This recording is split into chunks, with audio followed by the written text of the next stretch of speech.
Kesempatan sore hari ini saya merasakan Tuhan Yesus itu sayang kepada kita semua, saudara ya. Saya ketika menyiapkan firman biasanya, saudara ya, saya kasih lagu sama si pemimpin pujian nanti sebelum firman, tolong nyanyi lagu ini ya. Tapi saudara, pada sore hari ini saya enggak telepon song leader, saudara. Dan dari awal sampai akhir, saudara, temanya itu mengenai pemulihan. Dan saya tidak janjian, sudah boleh tanya sama Tiffany. Dan hal yang mau saya bawakan, saudara, sehari-harian kemarin saya coba pakai ayat ini, kok enggak enak, saya coba pakai ayat ini, sampai saya ganti 4-5 kali, saudara. Saya berdoa sama Tuhan, Tuhan ini apa yang mau kau sampaikan untuk anak-anakmu ini apa? Saudara, tiba-tiba saya teringat, kita masih ada di dalam bulan Agustus, saudara ya.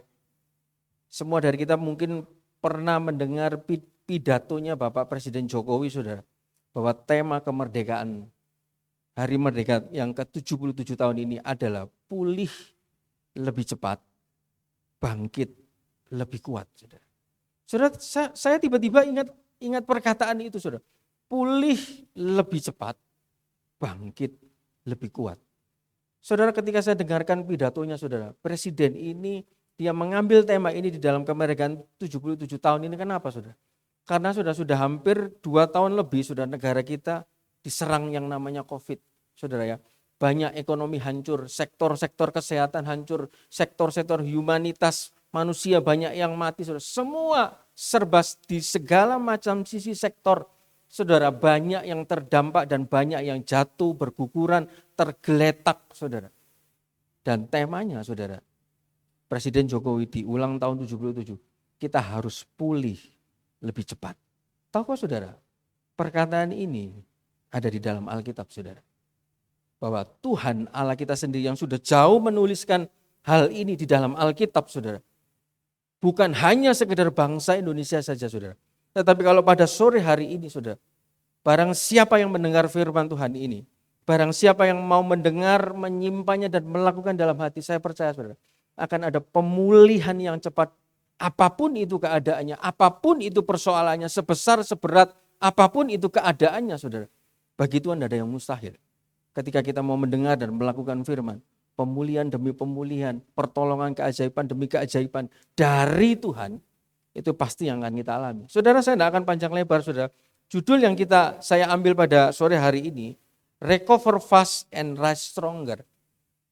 Pulih lebih cepat dan bangkit lebih kuat. Kita lihat di dalam kisah 3 ayat yang ke-21. Kisah 3 ayat yang ayat yang ke-21. Saya tunggu sampai semua bisa ketemu. Saya akan bacakan buat saudara Kisah Para Rasul pasal yang ketiga ayat yang ke-21. Demikian firman Tuhan, saya akan bacakan buat saudara. Kristus itu harus tinggal di sorga sampai waktu pemulihan segala sesuatu. Seperti yang difirmankan Allah dengan perantaraan nabi-nabinya yang kudus di zaman dahulu. Saudara, hal ini ditulis oleh siapa? Ditulis oleh seorang rasul yang namanya Rasul Petrus ketika dia sedang ada di Serambi Salomo. Tahukah, saudara, Petrus itu adalah salah satu murid Tuhan Yesus yang sangat vokal, saudara. Dia sampai ngomong, Tuhan, kalau semuanya meninggalkan engkau, aku tidak akan meninggalkan engkau. Aku pasti akan ada di depanmu. Tapi dia orang pertama kali yang lari ketika ditanya seorang pembantu, kamu muridnya dia ya? Dia menyangkal dan mengkhianati Tuhan sampai 3 kali. Saudara, di saat Petrus jadi muridnya Tuhan selama 3,5 tahun, dia dekat sama Tuhan. Dia mandi, mungkin dia bersama-sama dengan Tuhan, makan, tidur, bangun, berjalan. Dia melihat pelayanan Tuhan Yesus selama 3,5 tahun bersama-sama Yesus. Mendengarkan khotbah Yesus, tetapi firman itu tidak ada di dalam hatinya. Jadi ketika dia ketemu masalah, saudara, langsung dia berbelok. Langsung dia berkhianat dan langsung dia lari. Dia kembali ke pekerjaannya yang lama. Karena itu ada pesan khusus, saudara, bagi Tuhan. Ketika dia menemui, sampaikan ini kepada Petrus. Saudara, itu tanda bahwa Tuhan tidak mau ada satupun anak-anaknya, murid-muridnya yang terhilang. ketika dia mundur, ketika dia lari, ketika dia jatuh, kehendak Tuhan dia kepingin memulihkan. Dan ketika saudara, singkat cerita ketika Tuhan menemui Petrus, saudara, di saat Petrus di titik-titik nadirnya, di titik-titik dia hilang kepercayaannya, terintimidasi oleh iblis oleh karena salah. Karena itu saudara jangan sampai salah, jangan sampai dosa. Itu membuka pintu gerbang kita terintimidasi, kita jadi tidak enak, kita jadi sungkan, kita jadi takut, kita jadi khawatir saudara. Saudara di saat Tuhan Yesus menemui Petrus dalam keadaan seperti itu saudara, semuanya itu tersingkir dan akhirnya Petrus pulih. Dan ketika Petrus pulih saudara, hal yang ajaib terjadi saudara. Apa yang tidak pernah dilakukan sama Tuhan Yesus. Ketika Tuhan Yesus naik ke surga, tiba-tiba dia mau datang ke bait suci. Ketika dia lewat dengan Yohanes, saudara, di depan pintu gerbang ada orang yang sedang lumpuh, saudara. Dia minta, uang dan perak tidak ada padaku, tapi demi nama Yesus kamu bangkit dan berjalan. Di saat Petrus pulih, di saat Petrus tadinya jatuh dan dipulihkan, saudara, ada keadaan yang terjadi itu yang lebih baik. Dan saat itu ketika pulih saudara, digunakan oleh Petrus untuk berbicara di Serambi Salomo. Dan salah satu khotbahnya tadi yang di ayat 21 yang kita baca bahwa Tuhan Yesus itu harus tinggal di surga sampai waktu garis bawahi pemulihan segala sesuatu. Saudara, apa yang harus dipulihkan dalam hidup kita? Keluarga kita, keuangan kita, hati kita, saudara, hubungan kita, keuangan kita. Apapun sudah dikatakan pemulihan segala sesuatu. Tema kita belajar dulu mengenai pemulihan, saudara. Apa itu pemulihan? Saudara, saya pelajari pemulihan itu adalah recovery. Recovery dalam bahasa aslinya adalah apokatastasis yang artinya perfect state before fall. Artinya keadaan yang lebih baik sebelum jatuh.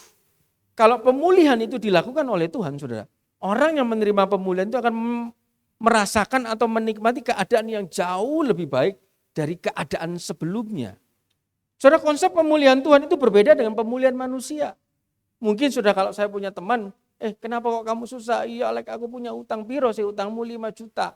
Paling saya bayari utangnya, tapi kan sama saudara, balance. Ya, pemulihan pertolongan manusia itu sama, tetapi pemulihan konsepnya Tuhan, perfect state before fall.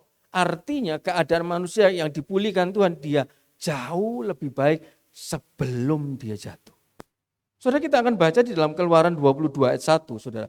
Konsep pemulihan Tuhan dalam Keluaran 22 ayat 1 bisa dikeluarkan.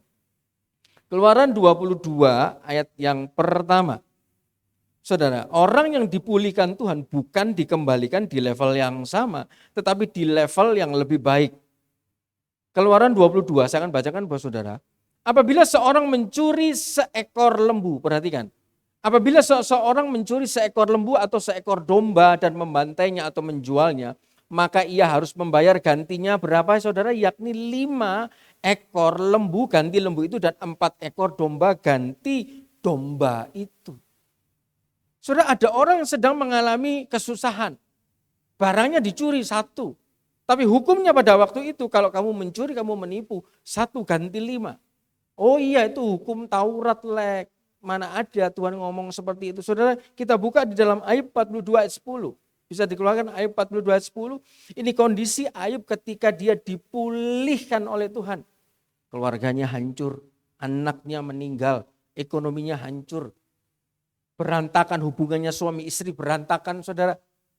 Bayangkan saudara, ketika Ayub jaya-jayanya istrinya mendampingi dia mungkin seperti mendampingi seperti seorang istri bupati atau pejabat atau gubernur atau presiden saudara, waduh gagah di sebelah suaminya. Tetapi ketika suaminya hancur saudara, kutukilah Tuhanmu. Dia sampai mengatakan perempuan gila. Saudara, ada pertengkaran dalam rumah tangga. Semuanya hancur dan bahkan sampai tubuhnya Ayub hancur. Tapi lihat saudara, tadi ketika kita berbicara ketika Tuhan memulihkan, itu bukan di level yang sama. Ayub 42 ayat 10 dikatakan, lalu Tuhan memulihkan keadaan Ayub setelah ia meminta doa untuk sahabatnya dan Tuhan memberikan kepada Ayub berapa saudara? 2 kali lipat. Kalau setiap kita saudara mau dipulihkan oleh Tuhan, keadaannya harus lebih baik. Saudara, saya kasih contoh saudara. Sebelum dipulihkan saudara, mungkin saudara ada di titik A. saya berdiri di tempat ini. Tiba-tiba seperti Petrus sudah ada masalah, ada dalam keluarga, dalam keuangan, dia jatuh di sini saudara. Habis jatuh, katanya firman Tuhan tadi dipulihkan, ada di level lebih baik. Saudara, dia tidak kembali di sini. Tapi ketika dia dipulihkan, dia ada di atas saudara. Lebih tinggi posisinya sebelum dia jatuh. Itulah pemulihan yang daripada Tuhan. Setiap dari kita kepingin seperti itu saudara.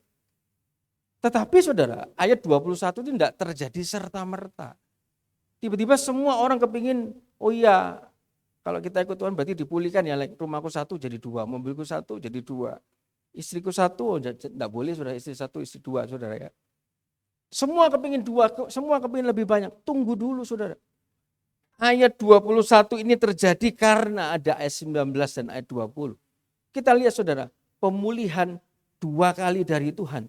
Pemulihan ada di level yang lebih baik, itu harus melewati ayat 19 dulu. Dikatakan saudara ayat 19, karena itu sadarlah. Kisah Para Rasul 3 ayat 19 saudara. Kisah Para Rasul 3 ayat 19. Dikatakan apa saudara? Sebelum pemulihan segala sesuatu itu didahului oleh ayat 19. Karena itu sadarlah dan bertobatlah. Saudara, apa sih perkataan sadar? Saudara, kalau semua gini bangun pasti sadar. Ini satu, ini dua, ini tiga. Saudara bisa lihat muka saya. Saudara bisa baca tulisan di belakang karena sadar. Tapi tahukah saudara? Kadang saudara, ada benih-benih si jahat yang ditaruh dalam pikiran manusia, di dalam hati manusia, yang membuat dia itu tidak sadar. Bahwa dia ini sekarang ada di jalan yang salah, dia tidak sadar. Bahwa dia ini hatinya sedang salah, dia tidak sadar saudara. Kadang dia ini cara pandangnya, respon hatinya sedang salah saudara. Tapi dia tidak sadar, aku yang benar, dia yang salah. Hatiku sampai seperti ini gara-gara dia, saudara terus. Itu termanipulasi oleh karena iblis, oleh karena benih si jahat, karena tidak sadar saudara. Untuk mengalami pemulihan, mau enggak mau kita harus melewati proses yang namanya sadar dan bertobat. Namanya bertobat itu recover, berbalik saudara. Tadinya kita jalan lurus saudara ke depan, bertobat berbalik, kita balik ke belakang saudara, balik arah saudara. Dari yang namanya mungkin kebebalan kita, kekerasan kita, dosa kita, kemalasan kita, penipuan kita, pembohongan kita, atau bibir dolak-dalik kita, atau segala macam pikiran-pikiran jahat, perzinahan, percabulan, apapun itu saudara yang tidak sesuai dengan firman Tuhan. Saudara, kadang itu membuat rohani kita tidak sadar, membuat hidup kita ini tidak sadar saudara. Sehingga apa saudara? Sehingga kita jauh dari yang namanya berkat Tuhan. Tambah lama tambah ikut Tuhan kok tambah susah ya. Tambah lama tambah ikut Tuhan kok aku kok rasanya bosan nih ya. Kok aku rasanya apinya sudah mulai tidak berapi-api lagi. Saudara, itu adalah tipu muslihat dari si jahat. Ada benih yang harus dicabut saudara. Saudara, hari-hari ini saya baru sadar saudara. Selama ini saya mandi saudara. Saya pikir air saya dari PDAM itu putih, bersih, bagus saudara. Tapi ketika Bapak Gembala merekomendasikan, coba pasang filter. Saudara, ya sudah, saudara, beberapa hari, beberapa minggu, beberapa bulan saya tidak acukan, tiba-tiba kok minggu-minggu yang lalu saya kepingin sudah saya pasang saudara. Saya pasang di filter itu saudara, itu ada sebuah tabung yang isinya itu batu. Ada batu manganes, ada batu bara, atau segala macam yang istilahnya ketika air dari PDAM masuk itu menyerap segala macam sesuatu dan dari situ akan masuk ke sebuah filter lagi saudara. Filternya filter bening. Dan saya lihat saudara, jadi sesudah dari air PDAM masuk ke sebuah filter yang besar saudara. Ada gambarnya di situ bisa dikeluarkan. Ini gambarnya yang di gereja saudara, yang gereja punya saudara ya. Karena punya saya lebih kecil, yang di gereja lebih besar, bisa dibesarkan gambarnya. Saudara lihat, dari setelah air PDAM masuk ke filter besar itu, akan masuk seperti punya Bapak Gembala saudara, filter bening itu saudara. Dan di dalam filter bening itu saudara, betapa kagetnya saya ketika saya baru pasang saudara, tidak sampai 1 hari. Tadinya filter itu putih seperti kapas saudara. Loh, kok jadi hitam ya? Punya Bapak Gembala lagi, tak lihat lagi, wih, lebih hitam saudara. Lebih berlumut, Dan ketika dipegang, waduh, mohon maaf saudara, jijiki saudara. Saudara kalau ada di ponten umum, kamar mandi umum, tiba-tiba kamar mandinya ada yang seperti ini saudara. Mungkin saudara mau cebok saja, mau ngambil airnya saudara, gilo. Saudara. Tapi lihat saudara, dari situ Tuhan membukakan selama ini kamu tidak sadar bahwa air yang kamu pakai itu kotor. Saudara tahukah saudara, tiba-tiba firman Tuhan berbicara. Kadang manusia seperti tidak punya filter firman Tuhan.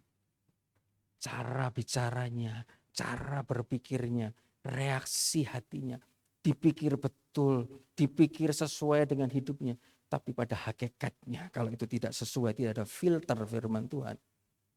Saudara, ada begitu banyak kekotoran-kekotoran. Sehingga menghasilkan kesalahan, menghasilkan kekerasan hati, menghasilkan pemberontakan, dan akhirnya menghasilkan dosa. Dan ketika dosa itu dibuai, semakin lama dibuai, akhirnya kematian demi kematian, kehancuran. Makanya sebelum Ayub dipulihkan 2 kali lipat, dikatakan tadi setelah dia meminta doa, ada pemberesan, ada kesadaran, ada pertobatan. Maka yang 2 kali lipat itu bisa muncul dalam hidup Ayub. Dan itu pun juga bisa muncul dalam kehidupan saudara dan saya. Ketika sadar dan bertobat, saya tidak tahu saudara harus sadar apa, saya harus sadar apa, harus bertobat apa. Coba minta Roh Kudus sendiri yang sore hari ini berbicara dalam kehidupan kita. Saya yakin saudara, firman Tuhan ini pasti dari Tuhan. Dan saya yakin orang yang mau menerimanya akan ada pemulihan dalam hidupnya. Karena apa saudara? Orang kalau ada dosanya saudara, tidak dihapuskan saudara. Dosa itu yang menghambat berkat itu turun. Saudara, kita lihat di dalam Kisah 26 ayat 18 saudara ya. Kisah 26 ayat yang ke-18. Demikian firman Tuhan, untuk membuka mata mereka supaya mereka berbalik dari kegelapan. Saudara, matanya itu perlu dibuka. Bukan mata secara jasmani ini saudara, tapi ini adalah mata secara rohani. Untuk membuka mata mereka supaya mereka berbalik dari kegelapan kepada terang dan dari kuasa iblis kepada Allah. Lihat saudara, kalau orang ada dosa, dia itu ada dalam cengkraman iblis. Dia itu ada di dalam daerah teritorialnya iblis. Sehingga saudara, saya ingat gambarnya dulu ketika saya sekolah Alkitab saudara. Lidah itu ada rantainya dan rantainya di belakang itu ada pengemudinya. Pengemudinya itu si jahat iblis saudara. Tubuh ini dirantai tapi bisa bergerak saudara bebas, tetapi dikemudikan oleh si jahat, oleh iblis. Karena tubuh ini masih dosa, lidahnya masih dosa, matanya masih dosa, pikirannya masih dosa, hatinya masih dosa. Jadi dibiarkan dosa itu memerangkap saudara, menjerat. Dan karena itu harus bisa bertobat supaya apa saudara? Supaya lepas dari kuasa iblis, supaya mereka oleh iman mereka kepadaku memperoleh pengampunan dosa dan mendapat bagian. Dikatakan mendapat bagian dalam apa yang ditentukan oleh orang-orang yang dikuduskan. Semua daripada kita itu punya hak. Seperti perumpamaan 2 anak saudara ya, si sulung dan si bungsu. Semuanya mempunyai hak yang sama. Begitu baiknya bapaknya ketika diminta. Sulung enggak minta loh saudara, yang minta ini si bungsu. Mana hakku? Dan tahukah saudara, itu diberikan bukan hanya pada si bungsu. Si sulung juga dapat. Karena mereka berdua punya hak yang sama. Tapi hak ini saudara sama si bungsu digunakan sia-sia saudara. Difoya-foyakan untuk si jahat, untuk kehendak jahatnya. Akhirnya berkat itu jadi membuat hidupnya hancur saudara. Karena dia ada di dalam dosa. Karena dia sedang tidak sadar. Tapi untungnya ketika dia sampai pada makanan babi, disitulah kesadarannya mulai timbul. Saudara, kita semua enggak mau kan tunggu sampai makan babi dulu. Makan makanan babi. Kalau makan babi enak saudara. Kalau makan makanannya babi, ini yang enggak enak. Saudara, jangan tunggu ini dulu saudara. Jangan tunggu sampai seperti masalah yang lagi heboh hari ini saudara. Itu anak Tuhan saudara. Jangan tunggu sampai semua sudah tidak bisa berkutik baru cari Tuhan saudara. Hari-hari ini Tuhan sayang pada saudara dan saya. Dia ingatkan, dia mau memulihkan kok. Pemulihan dari dia 2 kali lipat. Kita akan lihat saudara beberapa contoh orang-orang yang dipulihkan oleh Tuhan. Kita lihat contoh yang pertama Daud saudara.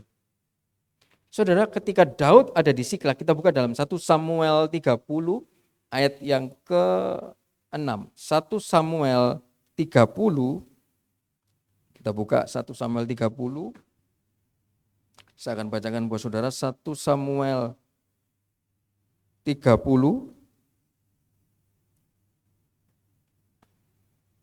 ayatnya yang ke-1 sampai dengan yang ke-8. Saya akan bacakan buat saudara. Ini keadaan ketika Daud, saudara ya.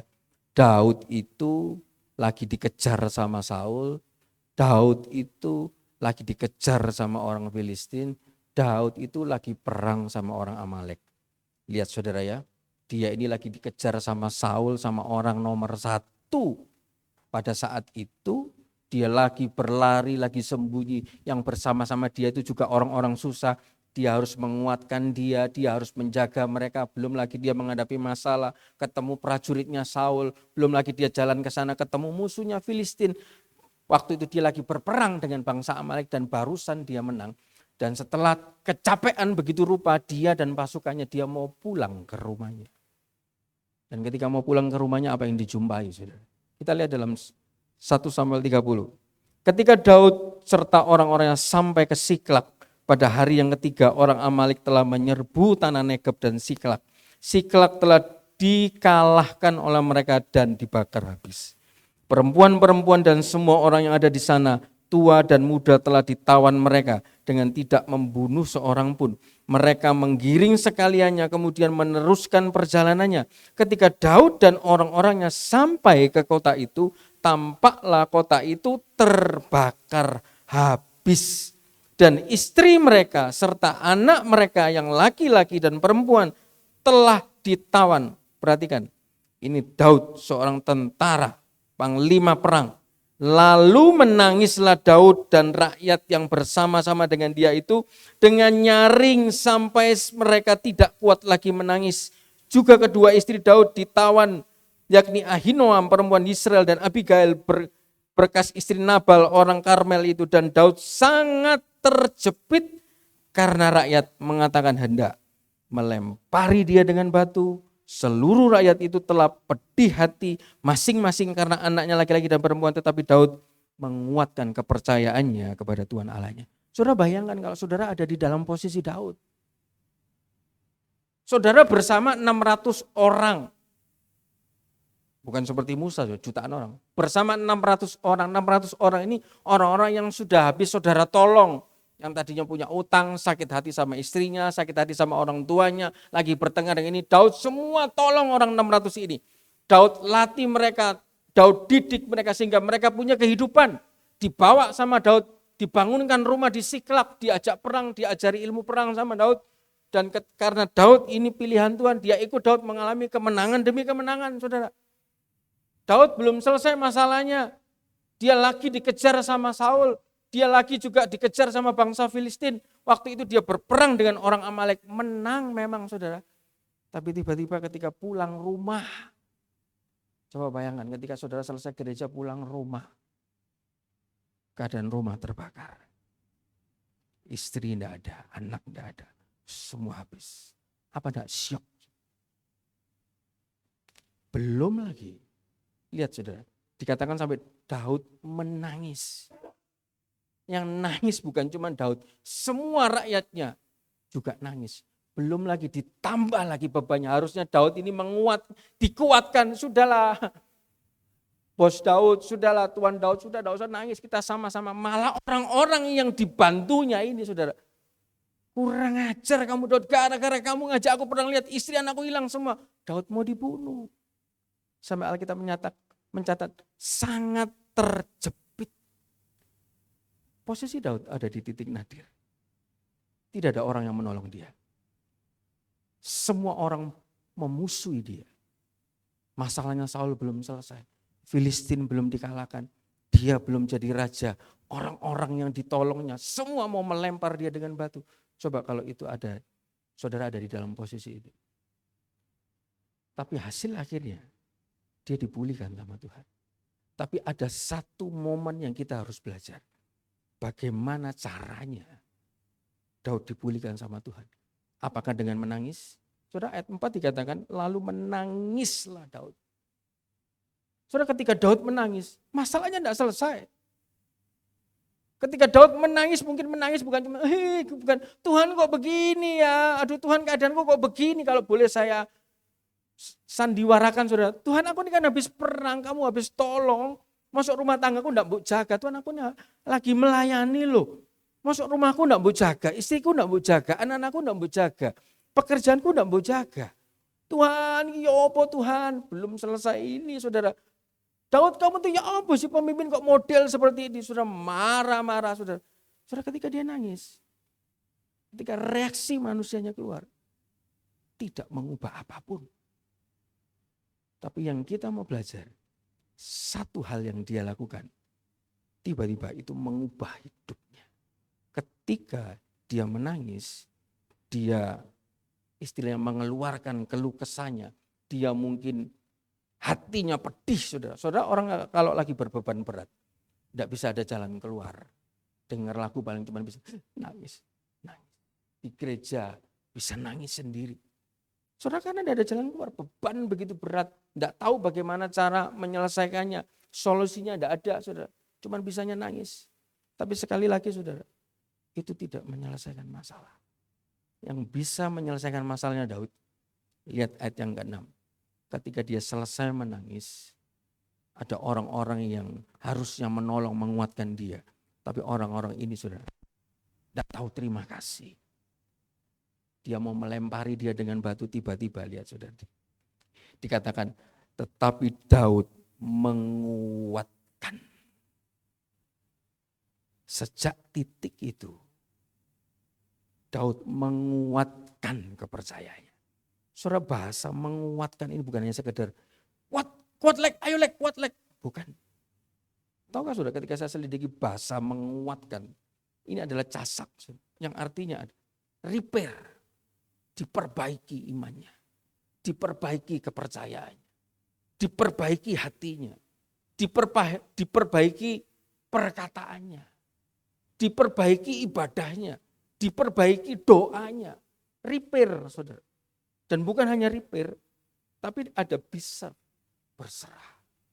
Ketika kita sudah melakukan repair saudara, ketika kita ada masalah, hendaknya kita koreksi. Kalau Roh Kudus ingatkan ada salah, minta ampun, diperbaiki. Setelah diperbaiki masalah belum selesai kan, berserah, bisa. Dan yang terakhir sudah ternyata casak ini, selain dia repair, bisa, dia ada praise, ada pengucapan syukur. Soalnya seringkali Bapak Gembala bilang, Tuhan bertata di atas puji-pujian.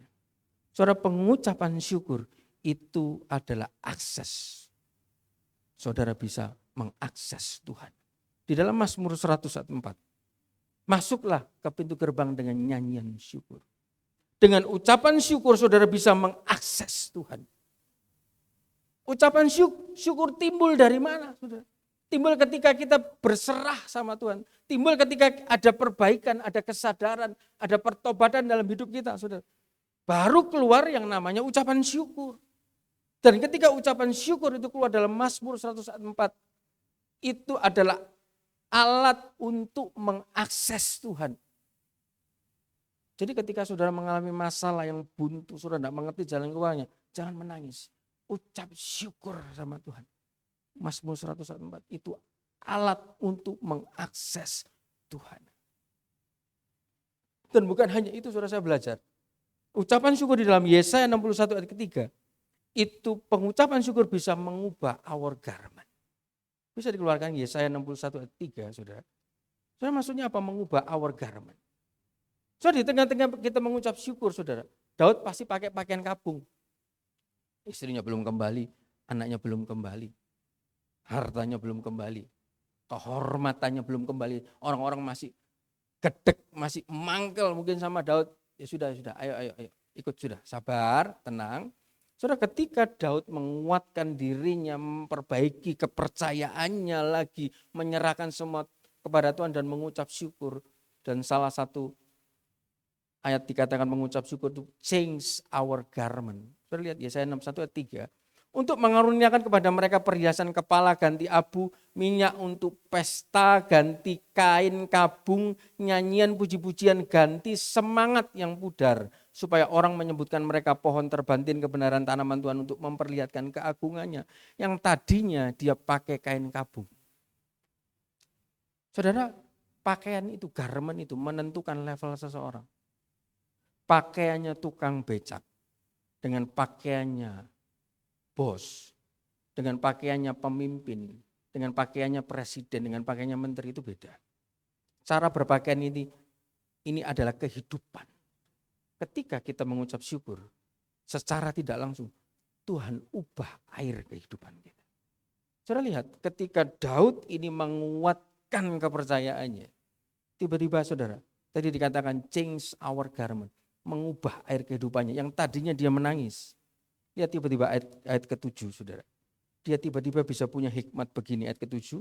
Setelah dia menguatkan kepercayaannya kepada Tuhan, lalu Daud memberi perintah kepada Imam Abiatar bin Ahimelek, bawalah efod itu kepadaku, maka Abiatar membawa efod itu kepada Daud. Kemudian bertanyalah Daud kepada Tuhan, katanya, haruskah aku mengejar gerombolan itu, akan dapatkah mereka kususul? Dan ia berfirman, lihat sekali lagi, inya huruf besar, ia berfirman kepadanya, kejarlah sebab sesungguhnya engkau akan dapat menyusul mereka dan melepaskan para tawanan. Saudara, dalam terjemahan bahasa Inggris, ketika Daud mulai menguatkan kepercayaannya, ketika dia mulai memperbaiki imannya, memperbaiki penyerahan dirinya kepada Tuhan dan mengucap syukur, tiba-tiba dia punya hikmat.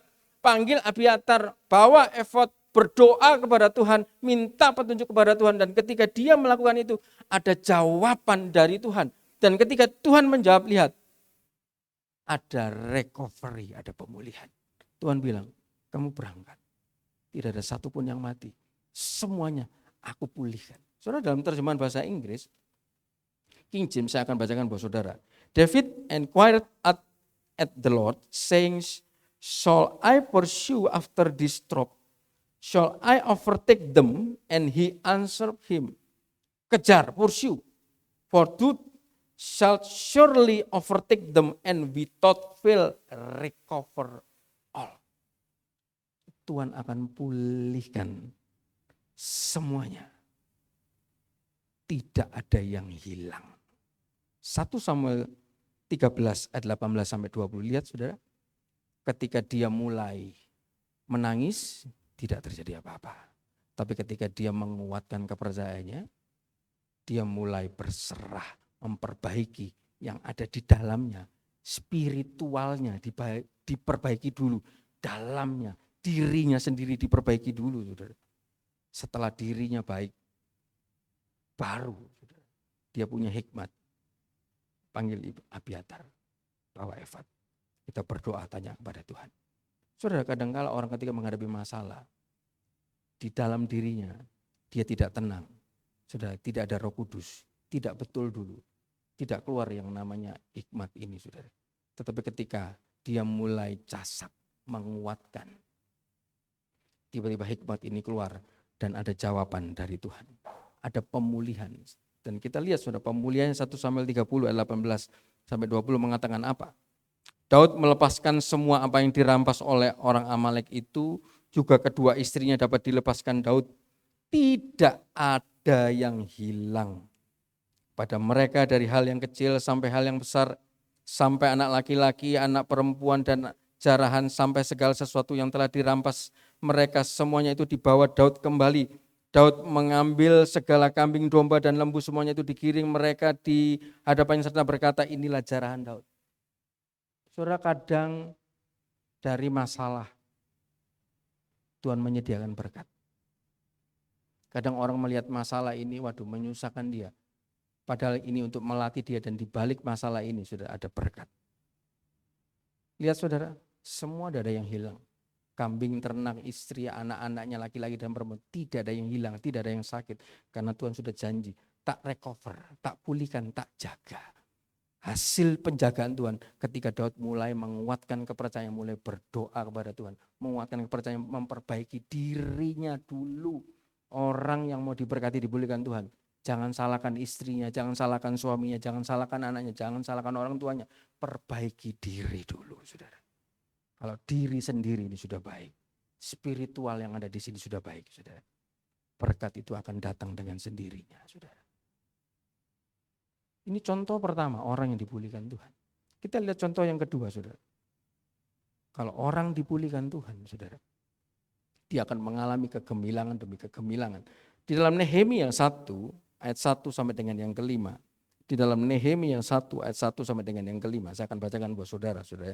Nehemia ini orang yang juga dipilih Tuhan. Dia orang juga mengalami pemulihan. Nehemia 1 ayat 1 sampai dengan yang kelima. Riwayat Nehemia bin Hakalia. Pada bulan Kislu tahun ke-20 ketika aku ada di Puri Susan. Lihat, dia sudah ada di Puri Susan. Dia ada di istana. Hidupnya sudah enak, saudara ya.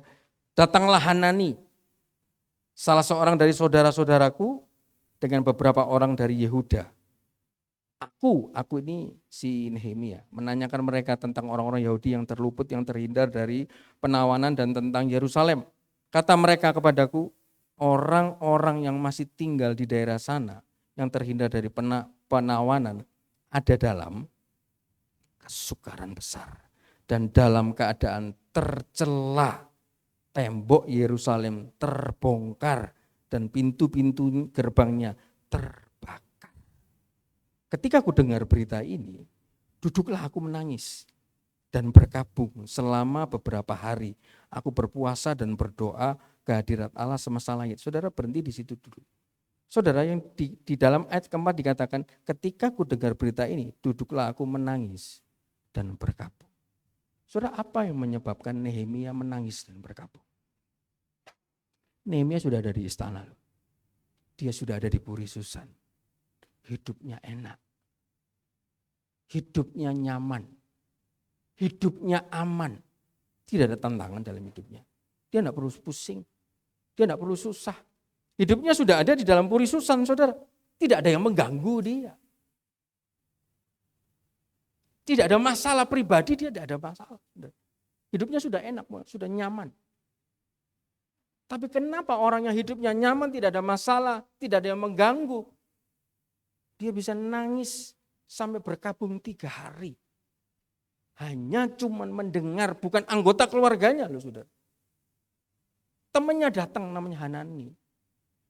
Namanya teman saudara, tanya kabar, si itu gimana? Kan kapan hari saya dengar dia habis keluar dari penjara. Kan bangsa Israel habis keluar dari tawanan. Oh iya, dia habis keluar dari penjara. Tapi keadaannya, lihat, ketika Nehemia mendengar keadaan orang-orang yang tidak dia kenal, tapi masih dalam satu suku, masih dalam satu ras, dikatakan mereka sedang mengalami kesukaran besar. Keadaan tercela. Ada orang-orang lain yang tidak dia kenal, tidak ada hubungan dengan Nehemia, sedang mengalami kesukaran besar, sedang mengalami keadaan tercela. Saudara, kesukaran besar ini apa sih ketika saya cari? Sedang mengalami malapetaka, sedang mengalami celaka, sedang mengalami pahit, sedang mengalami bahaya, sedang mengalami muram, durja. Orang-orang yang tidak dia kenal. Tapi masih dalam sukunya dia. Dan bukan hanya mengalami kesukaran besar, tetapi mengalami keadaan tercela. Cerpa yang artinya lagi dihina orang, lagi dinajiskan orang, lagi dikucilkan orang, lagi direndahkan orang, lagi dibully orang, lagi diremehkan orang. Tiba-tiba saudara, orang yang tidak Nehemia kenal, cuman dikasih kabar begitu, dia bisa menangis. Dia bisa punya beban untuk orang lain. Saudara, singkat cerita Nehemia bisa mengalami pemulihan. Tembok Yerusalem terbangun. Di awal kita mau belajar. Orang kalau mau mengalami pemulihan, dia harus punya beban terhadap orang lain. Tembok Yerusalem itu, saudara saya kasih gambarnya, itu tadinya roboh, itu dibangun dalam waktu 52 hari. Dimulai dari satu orang yang kondisinya ada di zona nyaman, enak, tidak pusing, tidak ada masalah, nyaman saudara. Tapi ketika dia punya beban untuk orang lain yang lebih menderita, lebih susah, lebih jauh hidupnya daripada dia, lebih hina, lagi bahaya, lagi kelaparan, lagi butuh uang, lagi butuh perhatian, lagi butuh makan. Dia punya beban. Pemulihan yang dari Tuhan bisa dilewatkan dalam hidup orang itu.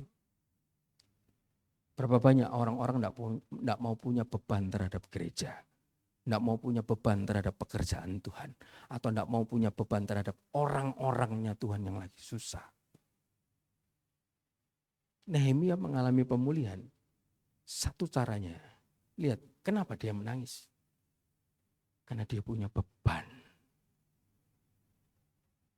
Kalau saudara belum dipulihkan, jangan-jangan saudara masih belum punya beban untuk orang lain. Yang saudara pikir hanya diri saudara sendiri, kesukaan saudara sendiri, hidup saudara sendiri, kesenangan saudara sendiri, kebutuhan saudara sendiri. Nehemia, dia bisa membangun itu selama 52 hari. Dia awali, dia punya beban. Sudahkah Anda punya beban untuk pekerjaan Tuhan? Sudahkah Anda punya beban untuk orang-orangnya Tuhan yang lagi susah?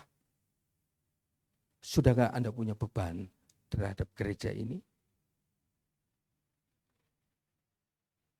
Pemulihan diawali orang yang mau terbeban. Dan lihat saudara, dia bukan hanya sekedar menangis. Dia berdoa. Bukan cuma, waduh iya kasakno ya dek susah, nangis terus saudara tidak guna nangis. Lihat Daud tadi nangis tidak guna. Tapi dia menangis dan dia berdoa. Saudara, kita mundur sebentar dulu. Kenyamanan, keenakan, hidup di istana itu bukan tujuan akhir Nehemia. Kadang kita salah persepsi. Saudara. Tujuan hidup kita nyaman, tenang, enak. Semua kalau ditanya kepingin saudara. Siapa yang tidak kepingin nyaman, tenang, aman, semua kepingin. Sampai Tuhan Yesus datang, kondisiku aman, tentram, saldo bank ada, pelayanan enak semua, tidak ada pergumulan. Semua kepingin saudara. Tidak ada yang tidak kepingin. Tapi lihat, Nehemia satu-satunya orang dan Tuhan tahu orang ini bisa dipakai. Siapa yang bisa membangun tembok Yerusalem?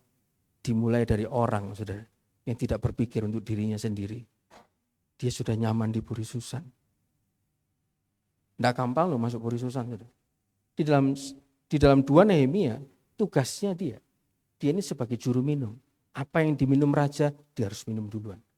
Apa yang akan dinikmati raja, dia harus merasakan duluan. Dia bisa bertemu muka dengan raja. Dia bisa merasakan istana. Dia bisa merasakan kemewahan istana. Hidupnya hampir sama seperti raja. Tapi orang yang mau dipakai Tuhan untuk memulihkan bangsa-bangsa, dia tidak berpikir bahwa kenyamanan adalah tujuan akhir hidupnya. Singkat cerita saudara, mukanya muram ketika dia menyajikan minuman kepada raja. Ditanya, kenapa Nehemia? Mukamu kok muram, tidak seperti biasa. Iya raja, ada orang-orang Yahudi yang lagi susah dalam malapetaka. Loh itu siapa? Kan bukan saudaramu, iya tapi itu bangsaku. Saudara lihat, dia bukan cuma punya beban. Dia bukan cuma berdoa saja. Tapi dia bergerak. Dia tinggalkan itu istana. Dia tinggalkan itu kenyamanannya. Saudara, saudara lihat di dalam 2 Nehemia ayatnya yang pertama sampai dengan yang kelima. Lihat saudara, ketika dia ketemu dengan raja. Tanya saudara. 2 Nehemia 1 ayat yang kelima saya bacakan buat saudara. Pada bulan Nisan tahun ke-20 pemerintahan Raja Artasasta ketika menjadi tugas untuk menyediakan anggur. Aku mengangkat anggur dan menyampaikan kepada raja. Lihat dia bisa ketemu dengan raja, orang nomor 1. Karena aku kelihatan sedih yang memang belum pernah terjadi di hadapan raja. Bertanyalah ia kepadaku, mengapa mukamu muram? Walaupun engkau tidak sakit, engkau tentu sedih hati. Lalu aku menjadi sangat takut.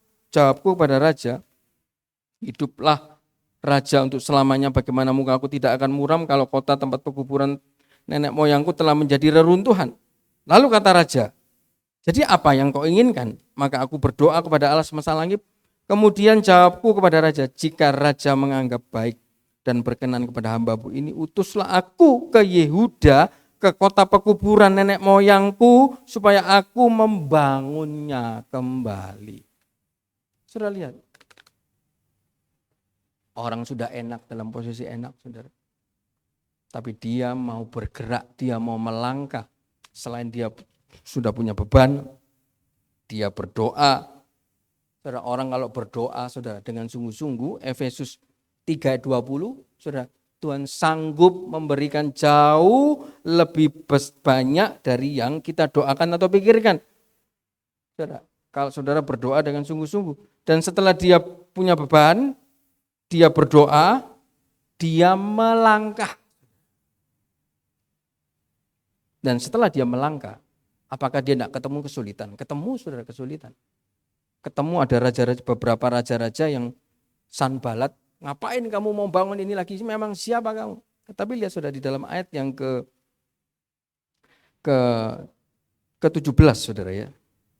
Ke-17, Nehemia 2, ayat yang ke-17. Berkatalah aku kepada mereka ketika dia sudah melangkah, saudara. Kamu lihat kemalangan yang kita alami, yakni Yerusalem telah menjadi reruntuhan dan pintu-pintu gerbangnya telah terbakar. Mari kita bangun kembali tembok Yerusalem supaya kita tidak lagi dicela. Ketika ku beritahukan kepada mereka betapa murahnya tangan Allahku. Saudara, ketika kita punya beban, ketika kita berdoa, ketika kita melangkah, lihat saudara, ada kemurahan tangan Tuhan.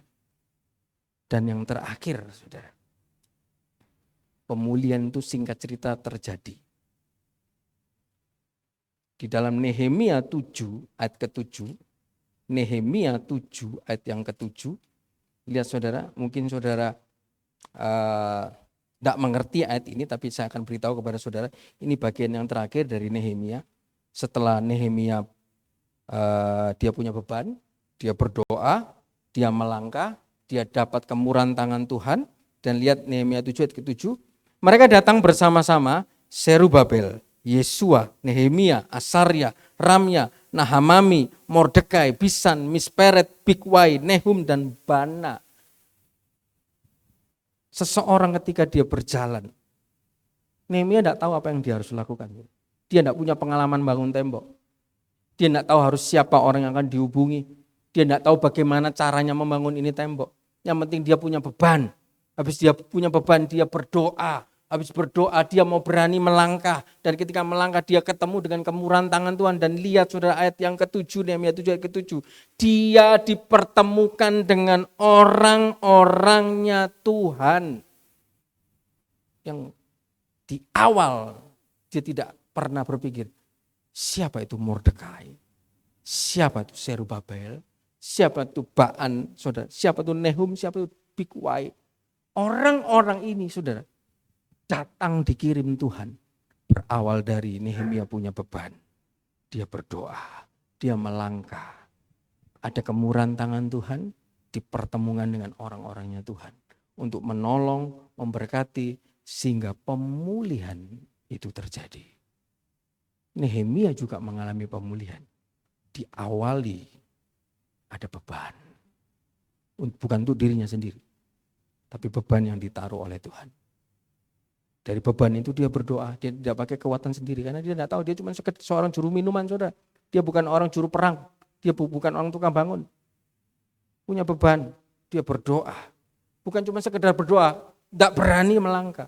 Dia melangkah, dia ngomong sama raja, izinkan aku ke sana. Dan ketika dia melangkah, ayat 17, dia ketemu kemurahan tangan Tuhan. Membuka jalannya, dan singkat cerita, dia dipertemukan dengan orang-orangnya Tuhan. Hari ini mungkin saudara belum melihat pemulihan, tapi percayalah, kalau saudara jalani seperti Nehemia, saudara mau punya beban untuk pekerjaan Tuhan, saudara mau berdoa, saudara mau melangkah, berat like memberi, aku sih kurang, berat like, saudara, percayalah, kemurahan tangan Tuhan yang diberikan kepada Nehemia juga diberikan kepada saudara dan saya. Ketika barang siapa ada orang yang mau punya beban berdoa melangkah, dan dia akan dipertemukan dengan orang-orang yang tidak pernah dia pikirkan untuk memberkati dan menolong dia. Memberkati dan menolong orang-orang yang mau punya beban untuk pekerjaan Tuhan. Dan singkat cerita tembok itu terbangun dalam waktu 52 hari. Bagian terakhir saudara, saya tidak lama-lama saudara. Selesai yang terakhir. Judulnya tadi pemulihan lebih cepat. Ini ada di dalam Yesaya 58 ayat yang ke-8. Yesaya 58 ayat yang ke-8. Ternyata, enggak tahu siapa yang membisikkan ke Presiden Jokowi. Ini ada di dalam ayat Alkitab, Saudara. Pulih dengan cepat. Yesaya 58 ayat yang ke-8, demikian firman Tuhan. Pada waktu itulah terangmu akan merekah seperti fajar, dan lukamu akan pulih dengan segera.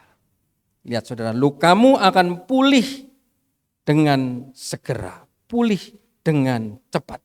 Kebenaran menjadi barisan depanmu, kemuliaan Tuhan menjadi barisan belakangmu. Lihat saudara, ternyata Yesaya juga menangkap hal yang sama, saudara. Pemulihan yang diberikan oleh Tuhan. Lihat saudara, kebenaran ada di barisan depan, kemuliaan ada di barisan belakang. Saudara, serasa orang yang dipulihkan itu diproteksi sama Tuhan. Terangnya terbit seperti fajar dan dikatakan pulih lebih cepat. Saudara, pemulihan yang lebih cepat ini sekali lagi saudara. Ayat 8 ini disebabkan ayat 6 dan ayat 7 kita harus baca saudara.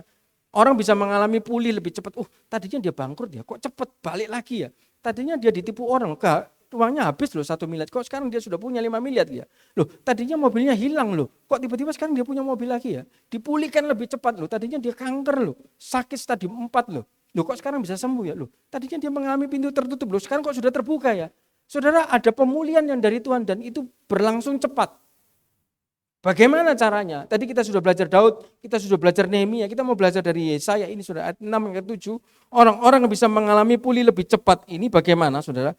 Ayat yang ke-6, bukan berpuasa yang kukehendaki, ialah supaya engkau membuka belenggu-belenggu kelaliman dan melepaskan tali-tali kuk supaya engkau memerdekakan orang yang teraniaya dan mematahkan setiap kuk supaya engkau memecah-mecah rotimu bagi orang yang lapar dan membawa ke rumahmu orang miskin yang tak punya rumah, dan apabila engkau melihat orang telanjang supaya engkau memberi dia pakaian dan tidak menyembunyikan diri terhadap saudaramu sendiri.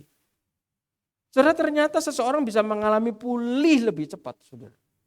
Lihat, ketika dia punya sesuatu, dia tidak nikmati sendiri. Dikatakan ketika kamu punya roti, pecah, bagi kepada orang yang lapar. Bukan cuma roti, saudara. Apa yang kita punya? Mungkin pikiran kita, waktu kita, kepintaran kita. Ada orang-orang mungkin tidak membutuhkan uang, tapi ada orang-orang mungkin membutuhkan dukungan moral, waktu kita. Dengarkan masalahnya, curhatannya, kita nasihati dia, itu sudah lebih daripada uang, saudara. Kalau ada orang-orang yang demikian, orang-orang yang bisa memberikan waktunya, uangnya, kepintarannya, saudara, apapun saudara yang dia punya untuk menolong orang lain, orang itu janji firman Tuhan akan mengalami pulih lebih cepat. Saudara, dikatakan kalau ada orang telanjang. Saudara, saya pernah melihat tayangan saudara. Sekarang kita tidak boleh ngomong orang gila. Tapi ODGJ, orang dalam gangguan jiwa. Saudara, dia agama seberang. Ada seorang perempuan saudara. Dia itu targetnya saudara. Ada orang-orang telanjang yang di jalan dia keliling seluruh pulau Jawa. Sampai keliling seluruh luar pulau saudara. Jadi kalau ada orang gila di pinggir jalan belum mandi, amburadul saudara, dia datangi dengan timnya, dia mandikan, dia potong rambutnya, dia kasih baju. Kalau tidak punya rumah dicarikan tempat yang layak. Saudara, itu tidak berlangsung mudah karena yang dia temui orang gila yang sedang telanjang. Kadang perempuan ini sudah pernah disebet, pernah dilempar dengan batu. Tapi saya lihat ketika ditunjukkan saudara, tempatnya begitu besar. Dia tampung orang-orang gila yang telanjang, dia didik, dia hidupkan. Bangsa orang-orang seberang. Karena ternyata janji ini bukan hanya untuk orang Kristen. Kalau ada orang mau punya beban, mau bagi makanannya, mau bagi rezekinya, memperhatikan kesulitan orang lain, orang itu akan mengalami percepatan Tuhan. Loh, tapi aku sudah beribadah loh. Aku ini sudah setia melayani loh saudara. Takaran Tuhan, ukuran Tuhan, bukan kesetiaan kita. Loh, berarti kan sia-sia. Udah ada ayatnya sesat. Saudara baca di dalam Yesaya 58 ayat yang kedua. Saya akan tunjukkan kepada saudara. Yesaya 58 ayat kedua. Bisa dikeluarkan, demikian firman Tuhan. Perhatikan saudara. Memang setiap hari mereka mencari aku. Dan suka mengenal segala jalanku. seperti bangsa yang melakukan yang benar dan yang tidak meninggalkan hukum Allahnya. Mereka menanyakan aku tentang hukum-hukum yang benar. Mereka suka mendekat menghadap Allah. Saudara, ini kan baik. Tapi lihat ayat yang ketiga. Mengapa kami berpuasa dan engkau tidak memperhatikan juga?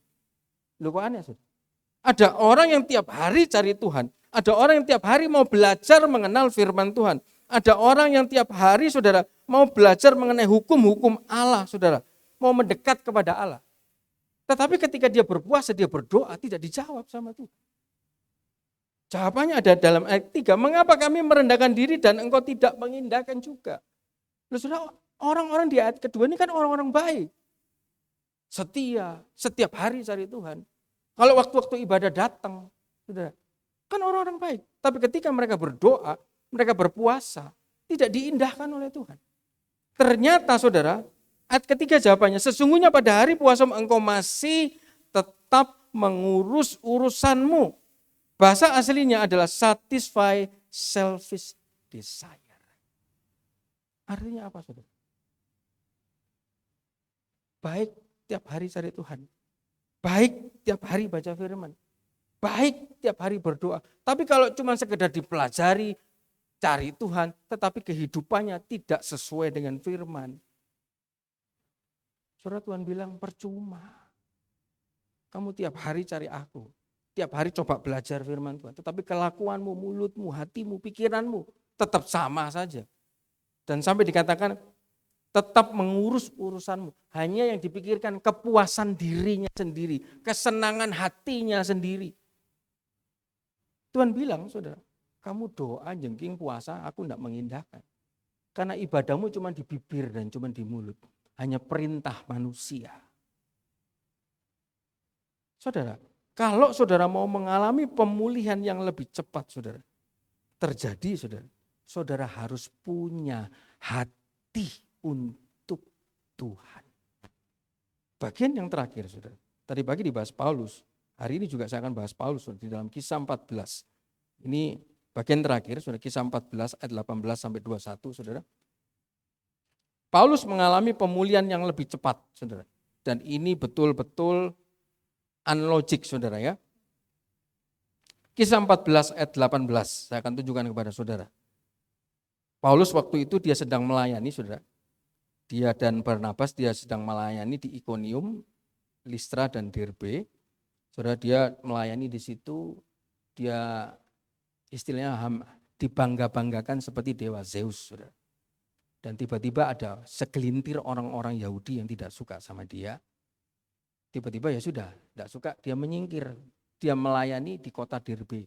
Habis di Ikonium, di Listra, dia menyingkir ke Derbe. Dan di Derbe juga, saudara. Dia melayani, dapat pujian, dapat sanjungan, saudara. Tiba-tiba orang-orang yang dari Ikonium dan Listra itu yang tidak disenangi, yang mereka tidak senang sama Paulus dan Barnabas, menyusul sampai ke Derbe.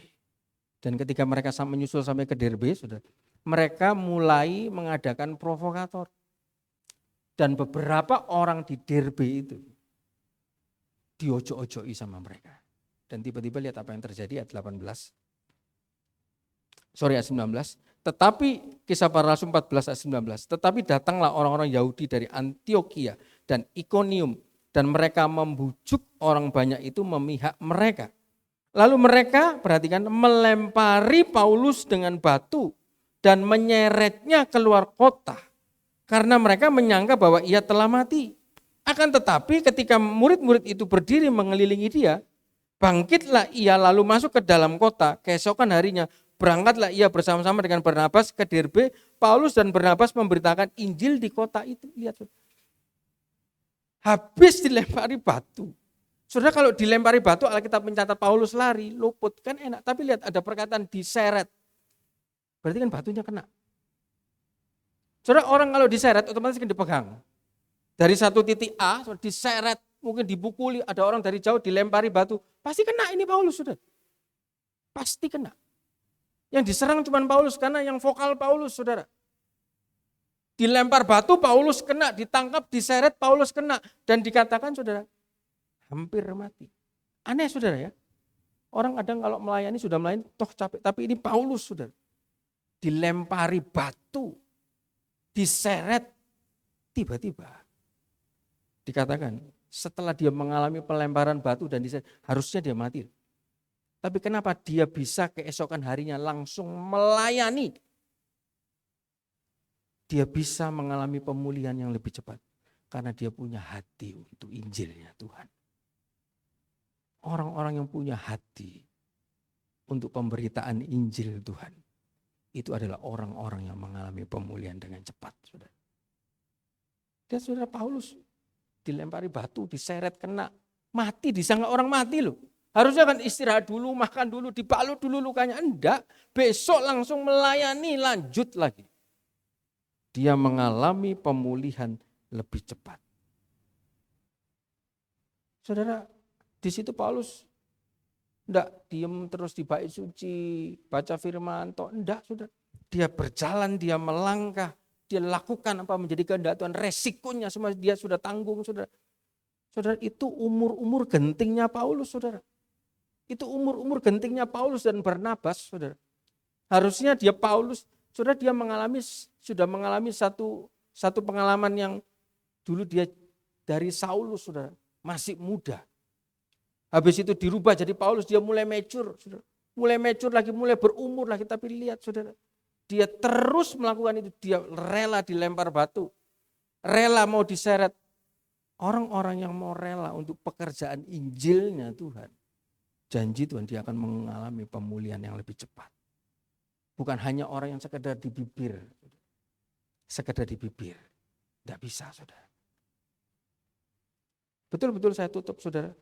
Saudara ucap syukur kalau hari Sabat ini saudara ada di rumah Tuhan. Janji Tuhan saudara. Orang-orang yang menghormati hari Sabat saudara. Saya baca ayat ini saudara. Saya mengucap syukur saudara. Saya belum pernah baca ayat ini, Yesaya 58 ayat 13 sampai 14 saudara. Lihat saudara, Yesaya 58 ayat 13. Apabila engkau tidak menginjak-injak hukum Sabat, tidak melakukan urusanmu pada hari kudusku. Hari ini hari Sabat. Apabila engkau menyebutkan hari Sabat, hari kenikmatan, dan hari kudus Tuhan dan hari yang mulia. Apabila engkau menghormatinya dengan tidak menjalankan segala acaramu.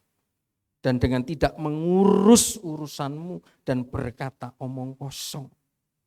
Di hari Sabat hari ini. Lihat hasilnya. Maka engkau akan bersenang-senang karena Tuhan. Dan aku akan membuat engkau melintasi puncak bukit-bukit di bumi dengan kendaraan kemenangan. Aku akan memberi makan engkau dari milik pusaka Yakub bapa leluhur. Kenapa saudara dan saya beruntung yang hari Sabat ini? Kita tidak ngurusi acara kita. Kita tidak omong kosong. Kita tidak mengurusi kesenangan kita. Ada janji Tuhan. Kesenangan yang dari Tuhan akan diberikan kepada kita. Saudara, di situ saya taruh gambarnya Benny Hinn. Saya tutup dengan kesaksiannya Benny Hinn. Saudara, siapa yang tidak kenal Benny Hinn ini saudara? Dia seorang hamba Tuhan dari Israel. Terkenal. Sampai dijuluki pendeta 1 miliar khotbah 1 miliar orang. Dia sekali khotbah ratusan juta orang. Dia buka jasnya. Dia lempar. Bukan dia lempar, cuma dikebet. Des. Jarak sampai 100, 200, 300 meter orang terhempas.